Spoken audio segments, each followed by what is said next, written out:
প্রশ্নটা গুরুর সম্মুখে রাখতে হবে।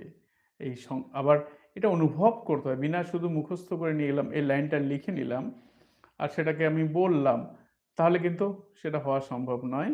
এই যে লাইনটা আমি লিখছি, এটা কিন্তু আমার হৃদয়ে অনুভবের মধ্যে নিয়ে আসতে হবে, অনুভবের মধ্যে নিয়ে আসতে হবে। আমাকে ফিল করতে হবে। যদি আমি ফিলই না করি, অনুভবই যদি না করি, শুধু মুখস্থ করে গেলাম, সেটা তো আমি কি ফিল করছি যে এই সংসার বন্ধনে মুক্ত হওয়ার কোনো প্রয়োজন আছে? করছি না। কিন্তু সবাই বলছে এভাবে করতে হয়। তবুও ভালো। ১ম এ অভিনয়ের মতন করো। অভিনয়ে কোনো কিছু করতে গেলে ১ম এ অভিনয় আকারে করতে হবে। তারপর ধীরে, ধীরে সেটা আমাদের হৃদয়ের মধ্যে হৃদয়ঙ্গম হতে পারে। তো আমাদের কোনো কিছুর জন্যে সেটাকে অভ্যাস করতে হবে। তো ভক্তি নেই মানে এটা হবে না এরকম নয়। তো এই যে প্রশ্ন